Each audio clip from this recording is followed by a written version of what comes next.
Welcome to Touched and Empowered, a show created to empower individuals to value their lives by hosting think tank discussions that will inspire positive action. Touched and Empowered with Katie and Ace starts now.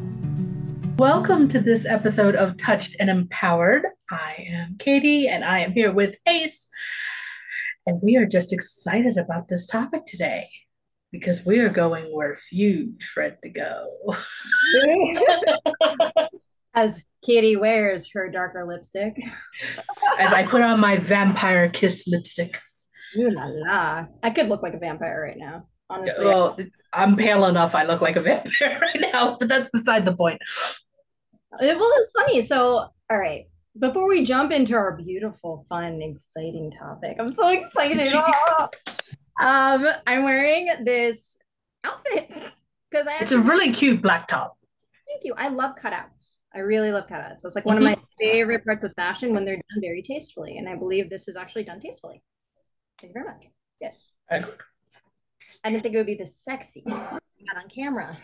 That we're going to talk about. So, yeah, this was not planned because otherwise I would be wearing something a little bit more than a t-shirt, but that's okay. Hey, you can wear a t-shirt and still be considered sexy. That's true. Ugh. That is true. Okay, so we're going to nip that limiting belief in the butt right now. Thank you. Yeah. There's sometimes if you're wearing too much, it doesn't become sexy anymore. It's like, oh, that's a lot. And it seems like a costume at that point. It's like you're trying to distract with the outfit, so then that way they don't see the real you. Oh. I am guilty of that. I will say that I am guilty of that. And it's not something that I realized until recently when I was going through my closet. I was like, when was the last time I wore this? Oh, the last time I wore this was when I was trying to hide in plain sight. Yeah, that's got to go. That's brilliant. You know what? All right. So let taboo subjects about being sexy, about being not being yourself, because supposedly that's a taboo subject nowadays. Unfortunately, yeah. In community. What? In communities. So for instance, right. I am non-binary, therefore I can I can swing feminine, which I normally do. I do. Because I really enjoy certain pieces, but then I will swing masculine presenting as well. So I'll wear like Vans. I love cargo pants. I'll wear I love button downs with the right like cami underneath. Like I'm very good with that, especially if I'm longboarding. I'm 31. I know I'm longboard, but it's freaking amazing. I can go 20 miles an hour on my longboard. Like it's freaking anyways. Very utility, right? Yes, and very utility. Very utility, and I enjoy that aspect. That's another taboo subject. The fact that there's gender. We're just going into the taboo subjects today, ladies and gentlemen. We're covering all of it because one of the things that we have found is that it's hard to have this conversation with certain people in our lives.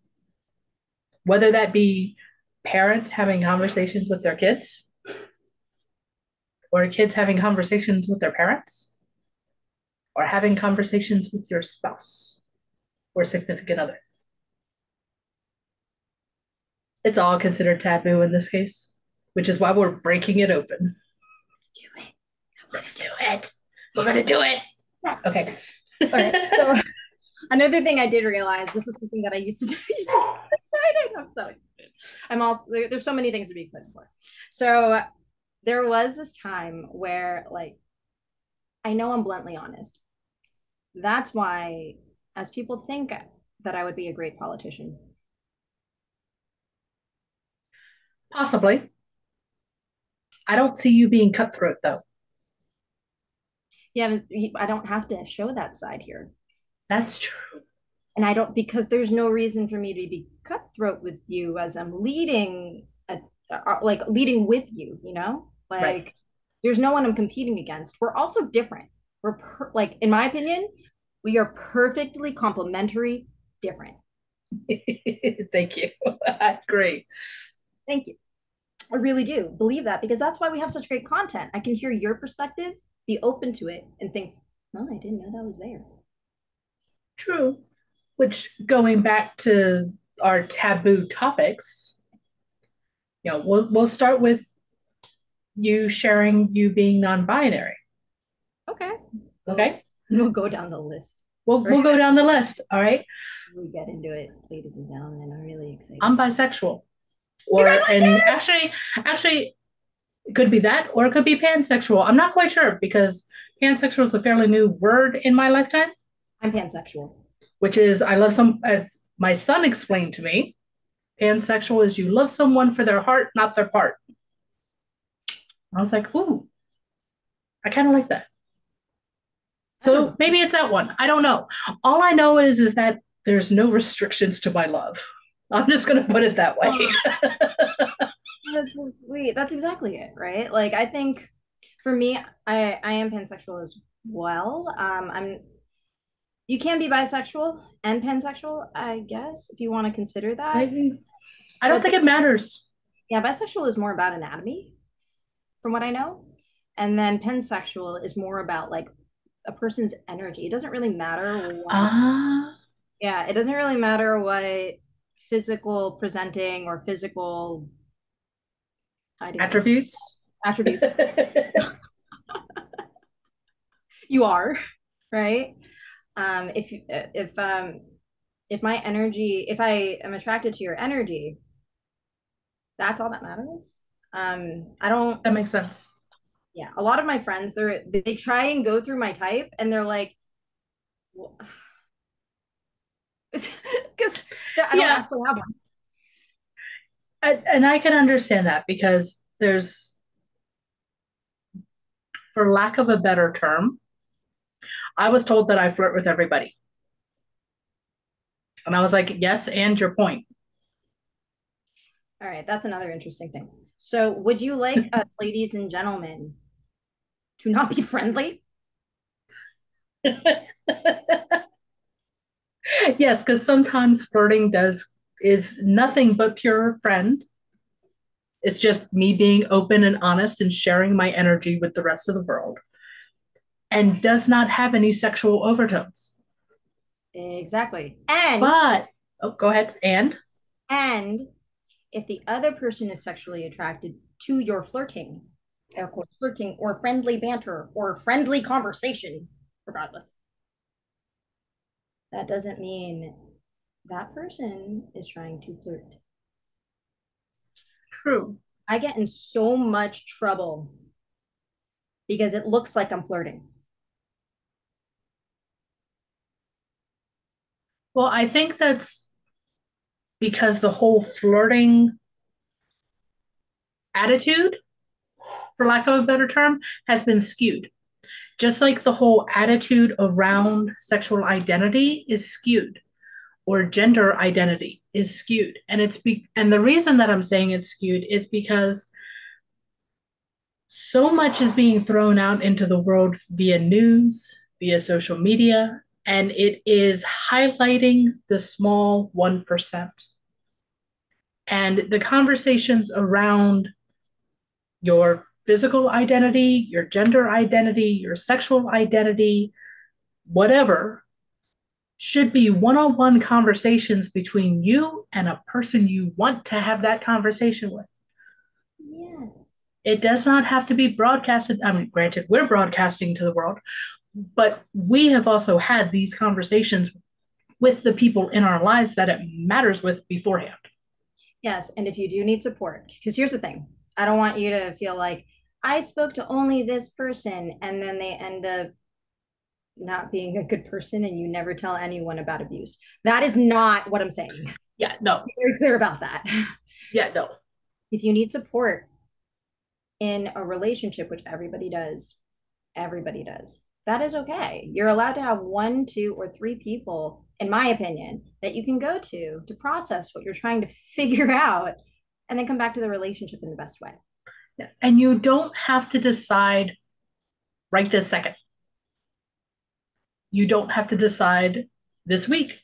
You can take a month. You can take a year. You can take however long it takes for you to, one, Be comfortable and confident in who you are as an individual before you share with anyone else.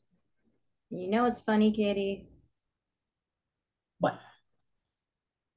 I don't know when this is going to air, ladies and gentlemen. Yeah, we don't know when this is going to air. But hey, Katie found out that I was on a break. No, she did not. She actually just shared something where I was like, I don't want to have that conversation yet. I'm not comfortable yet. We're gonna wait. I'm giving it a week.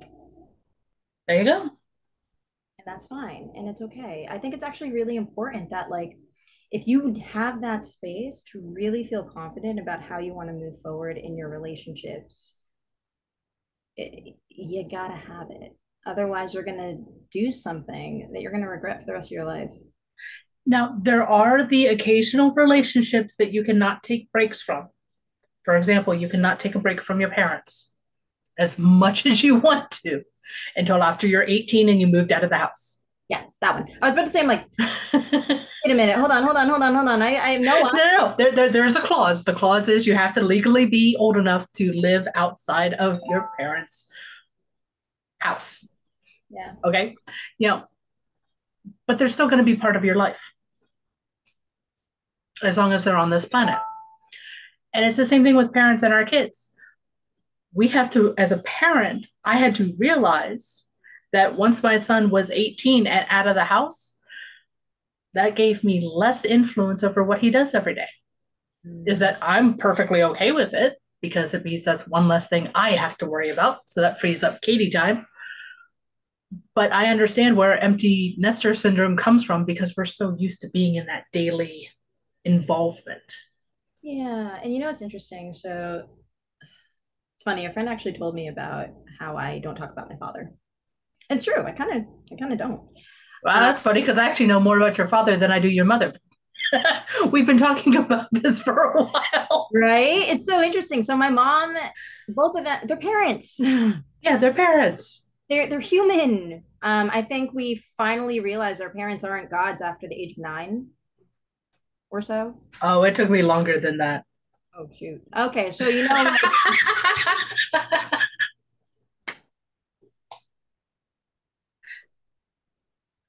yes, I will admit. Okay, I am 43 currently. And yes, I still have issues saying no to my mom. I will admit that. so there is that's fair. A lot of people actually still can't. I think I was struggling so hard to say no to my mother before. Like I struggled so hard. And that's why I built up so much resentment towards my mother for a while. And then eventually what ended up happening was like I learned how to it took a lot of time. You know the good girl syndrome? Good Yes. girl. That's actually a thing. So let's actually talk about that taboo. Yeah, we're going to talk about that because there's several different layers and everything that falls underneath of taboo. There's several different layers. Yeah.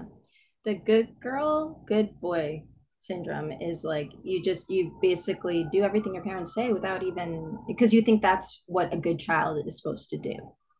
Right. And honestly, that isn't always the case. A good parent understands, in my opinion, a good parent understands you're also learning from your children. Oh, absolutely. There is not a manual on how to raise a kid. No. I would have loved a manual on how to raise a kid. Actually, no, I wouldn't because I would have missed out on so many experiences on watching my son become who he is today. Because if there was a manual, I would have known exactly what to do when something happened. What to do the first time he comes home and says, I just broke up with my girlfriend and he was heartbroken. My response was, okay, what can I do to support you? Do you want to talk? Do you want me to leave you alone? Do I need to go to the store and buy breakup ice cream? I mean, yeah, I didn't know what to do, but apparently what I said was the right thing because he laughed and he said, no, I'll be fine. I just got to work this out myself. That's but again, if we follow a manual, we are missing out on these lessons where we can evolve as individuals. Thank you. I also want to say, all right, so my parents had they had five daughters. I didn't realize there were five of you. I thought there were just four of you, but okay. One of my sisters passed in Canada, Um, early age. So like 2 days, she was 2 days old. Um, and there were a lot of stresses to that. So that kind of, I haven't really deep dove into all of the stresses behind that. But what I do understand is like my parents wanted me. That was the sure fact after her passing. yes. So I did have a sister in Canada. And to this day, I still like, there's actually another taboo subject that people don't really understand. I still think about it. Like, why didn't she live? Why did I live? Like, those are some of the questions that have been like in my mind since I was a child.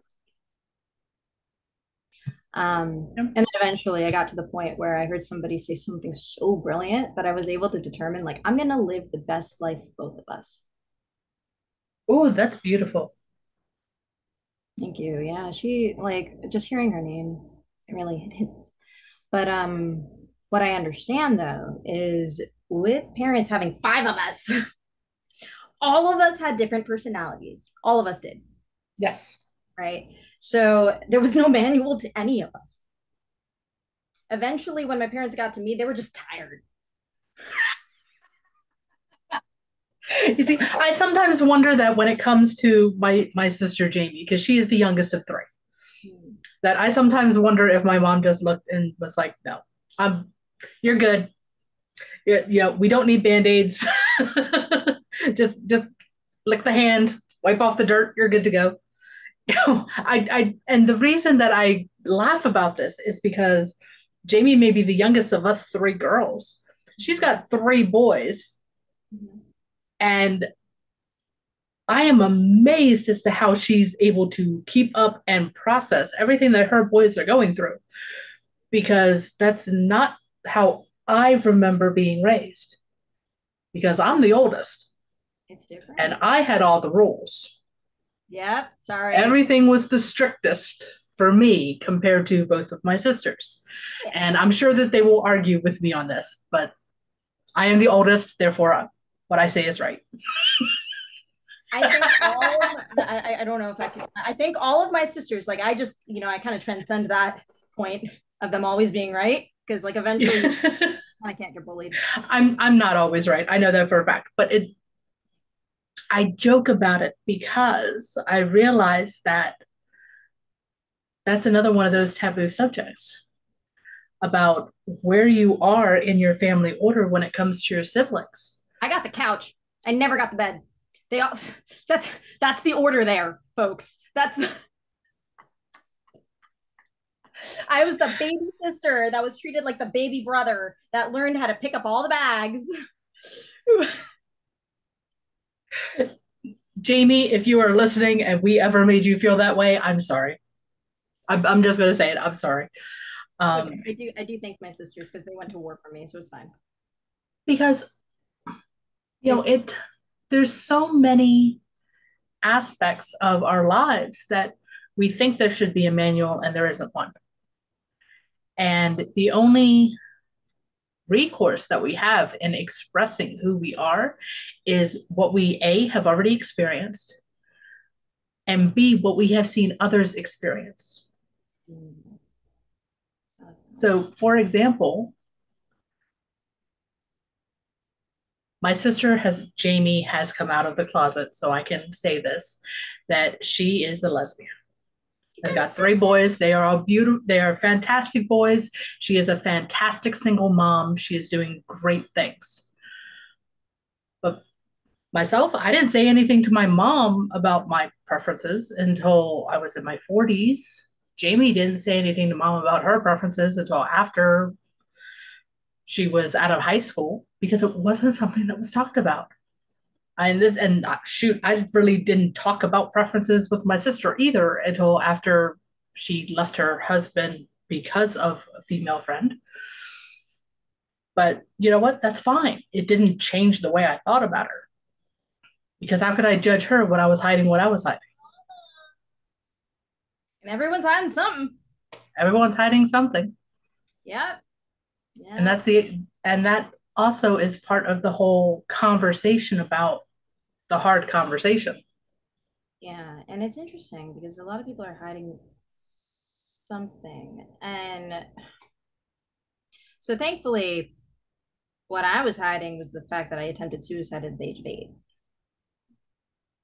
Right. But That was what if I hid from everyone except for the people that I knew who also attempted because I could see, when you've gone through it, when someone else is doing it. you can find that for energy signature. Yeah, exactly. You can sense that. And it's not something that's visible to everyone on the planet, just so you know. No, it's For not. for those of us who are in the okay, there is no gaydar. There is no app that's going to hunt you down because of your preferences or because you had suicidal thoughts or because you are kink or because of any other taboo subject on the entire planet. Exactly. Exactly. But the thing is, for those who understand who's hiding Yeah. and the people who know and can sense the same energy signature, especially if you have a lot of compassion. If you have a lot of compassion for yourself from what you did or how you felt or what was happening, you'll find that the people who went through it the most, who have that compassion, are the people you can sit next to and just spill your life to, and you don't know why. And another thing is that they may not have the exact same secret that you do, but someone who's hiding a secret recognizes somebody who's hiding a secret. And it could be hiding a secret about anything. Anything, everything, all the things, who you truly are. Like you can sense it. And what's so amazing about the person who can sense it and doesn't share the secret, Ooh. they'll sit there with you and help you get out of the cage that you've created for yourself. And this is what I call an angel in disguise. um, Absolutely. I've done that. I've done that for a lot of people. That's why I'm a coach. But another thing is like the reason why there are those individuals who know it, understand it, and want to kind of be there with you through it, the secret angels, they've gone through it, or they know that there's something very similar that they've gone through that connects to the same amount of pain that you're going through and Right. understand what you're going through. The hurts of my past are not the same as the hurts of your past, but you and I both recognize that we both, for lack of a term, struggled and suffered and went through something that was life changing and chose to move forward from it.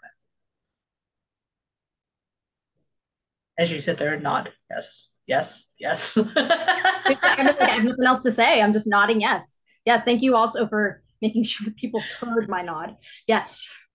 The root is there's something someone's hiding. Right. Right. And because it's not comfortable to discuss.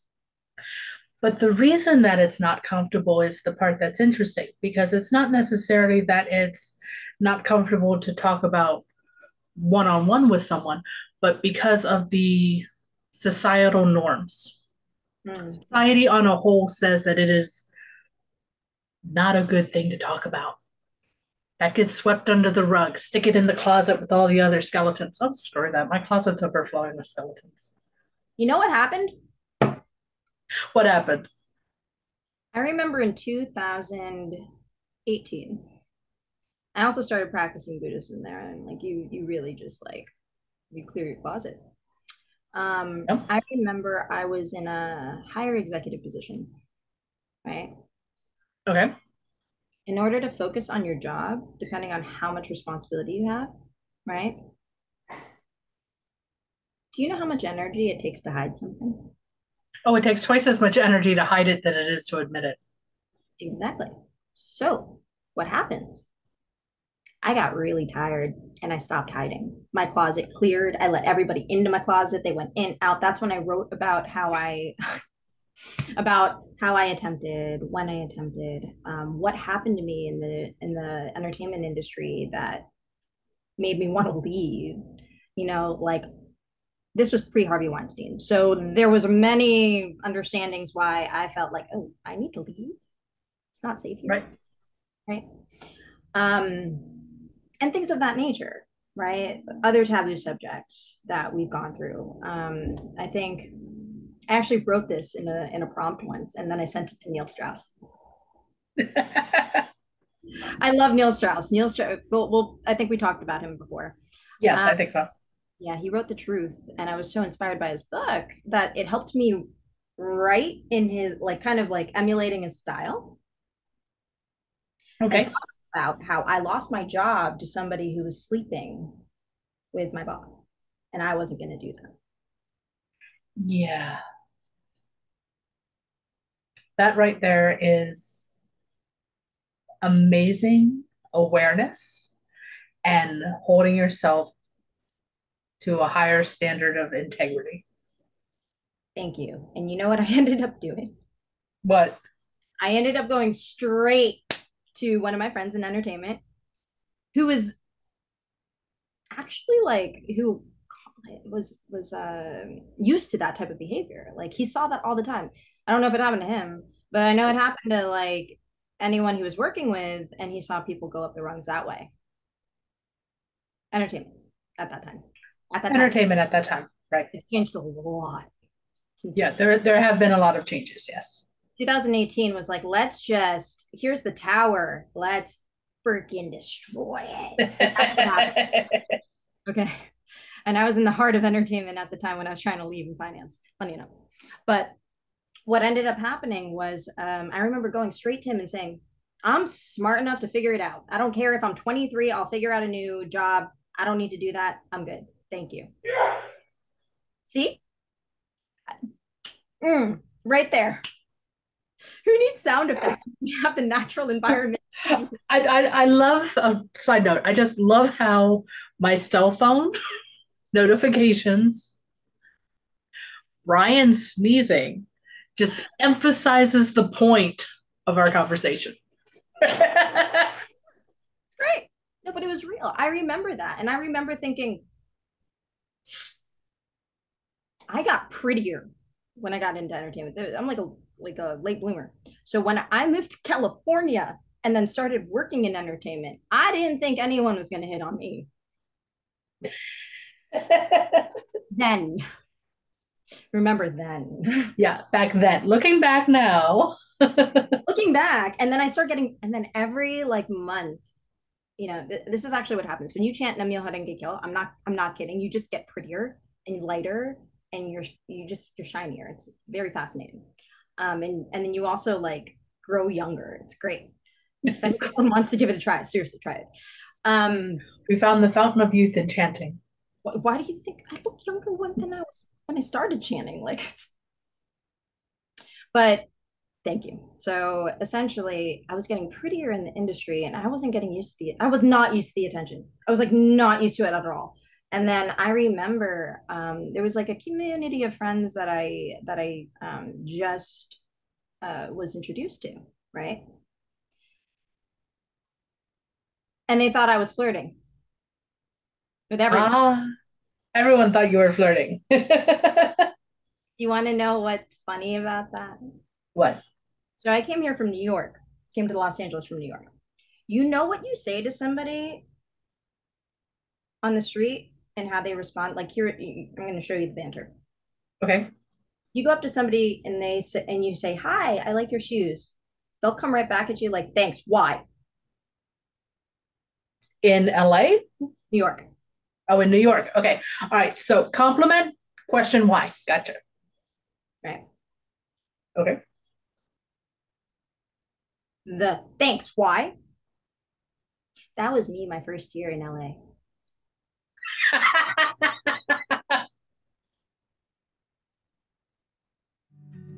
You were questioning everything. Thank you for joining us. We hope that the discussion today will inspire you to take positive action in your life. Until next week, be empowered.